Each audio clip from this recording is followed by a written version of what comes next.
So in this session, we talk about a temperature control problem where both the level and temperature changes. So far we have seen dealing with either only the conservation of mass, overall mass balance or component balance, or the conservation of energy principle. We'll see here how the conservation of mass and conservation of energy can be put together for a control problem where two variables are changing at the same time, meaning that two output variables. Definitely for every control problem, there are more than one variable are changing all times, the input changing, output changing, and they're causing changes in other variables as well. For this case, we'll see when two output variables are changing at the same time. To understand the scenario, let's look at the pull control problem. If you look at the control problem holistically, you are to maintain temperature, you have to maintain level, you have to maintain the chlorine composition. So suppose for this case, if you want to maintain temperature, chlorine composition and level here at the same time, you need three input variables to maintain all of this. So for this, what can you do? One control configuration may be, say, you maintain temperature by manipulating the heat input. That's straightforward to understand. Say for maintaining the chlorine composition, suppose you want to maintain the chlorine composition here, the composition of chlorine. So you may want to manipulate the inlet flow over here. Okay. Now we talked about, when talking about the chlorine addition problem, we said that okay, chlorine is coming with this stream, but it may not be that straightforward. Maybe there is a liquid stream coming in and chlorine is added in some way over there. So suppose you want to maintain the chlorine here by manipulating that water stream, only the water. The third problem is to control the, maintain the level here, you may want to manipulate this water inlet. Okay. So now if you manipulate this water inlet, that will affect level, at the same time that will affect the temperature in this pool. So now we see that this one variable will affect both of this output. Now we need to find a model relating this input variable to both of the output. For simplicity, we will now not consider the pool 1, we will only focus on the pool 2 part. So the objective will be to find a model between, suppose, T2 and F2i, meaning the temperature here and the inlet flow over there. Now how they are related? They are related in some way. This T2i will affect H2, okay, and both H2 and it should be F2i. Okay. So you see that we'll need couple of equations here relating the variables. Now let's take a look at this overall scenario here. So this was our step 2, again to gather process knowledge, where we said the link between variables are the required process knowledge. So the step 3, again the bulk of the problem here is to develop the model equations. First of all, we'll look at the overall mass balance, again only for pool 2 here we are considering, which you can get as to be rho V2, and again it's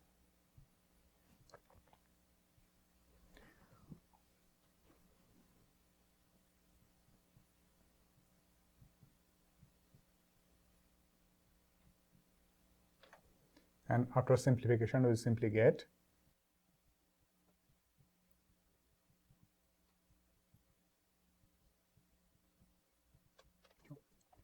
so that's all from the mass balance. Okay. Now for energy balance equation, again we want to look at the energy balance equation. We'll look at the simplified form of presentation. We'll have accumulation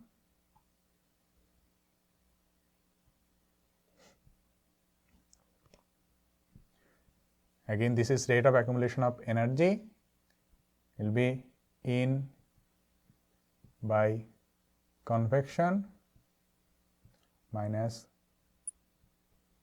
out by convection. We'll have heat generation plus addition plus work done. Okay.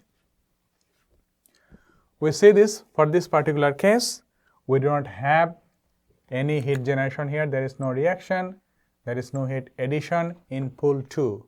Consider that we are considering only pool 2, there is no heat addition there, and also there is no work done.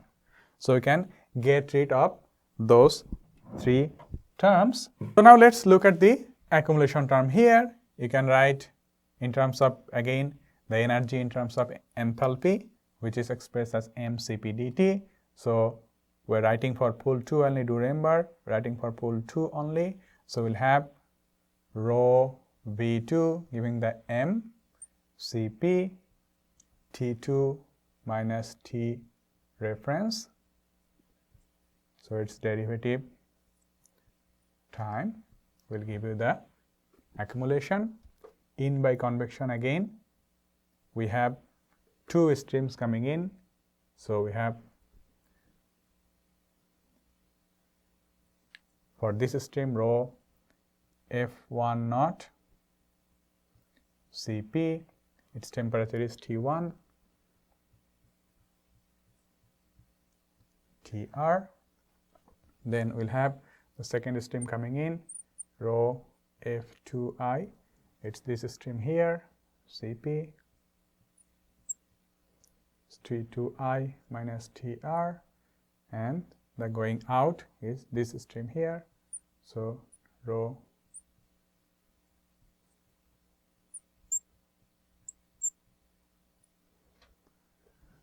so these 3 terms represent all this in and out by convection, and this is the accumulation term over here. Okay. Now if you simplify the equation in some way, that the rho Cp terms are there for every term here, so we'll end up getting something, and the A2 take out A2 on this equation, we'll have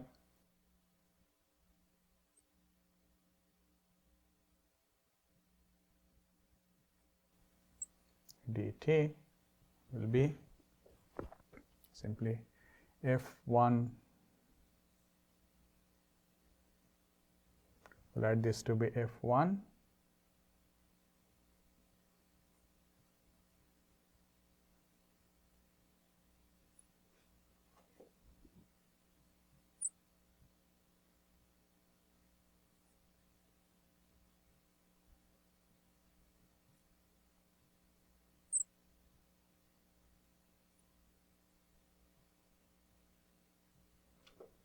sorry, this should be negative. Okay. So just in some simplified form, do remember that we cannot replace this F2i with summation on of the other 2 simply because now we have an accumulation term here, so F2i is related to this equation.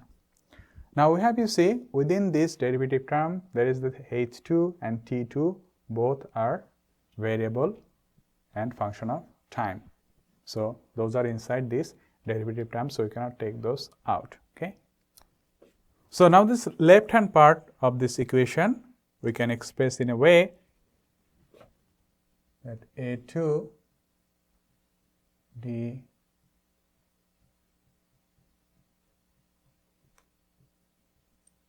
T, we can write it as A2 H2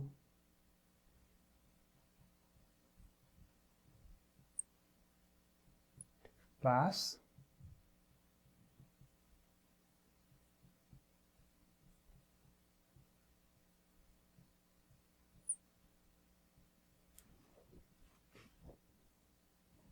so this is simply from the derivative of 2 variables. Now if you see here in this term, I can replace this term by the equation here. So this equation put it there, I will have,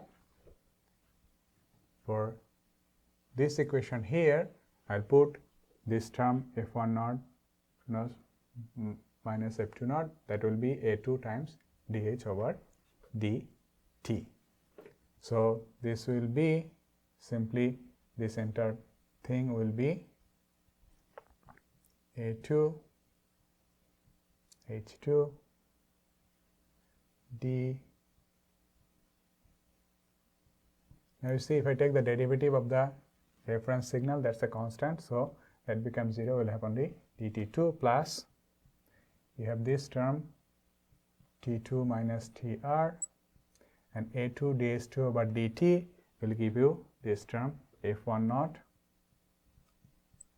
plus f2i minus f2o. Okay, that is simply replacing these two terms by this term from this equation, the overall mass balance equation. Okay, so that's entirely now is your left hand side. Okay, so now this part, what you get from here, this part equals the right part over here, which is f1 naught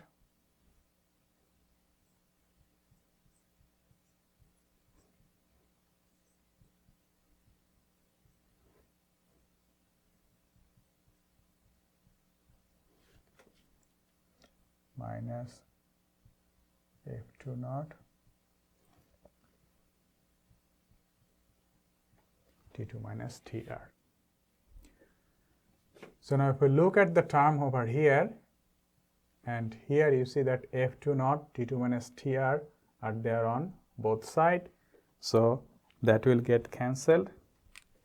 So this term will entirely get cancelled with the term over there. Also this f1 naught is having tr, f1 naught having tr, and f2i with tr and f2i with tr. So all the tr terms will get cancelled. So what we have in a simplified form, we'll have the entire equation to be a2 h2 dt2 over dt will be, so this is on the right hand side, f1 naught, you say f1 naught t2 over here, so f1 naught t1 minus t2, so it goes on the other side, becomes negative. Now for ft2i, you have t2i minus, you'll have t2 on this side. Okay. So this is the simplified equation here that relates T2 with F2i, and again there is a relation with T2 and H2 in this equation. Okay.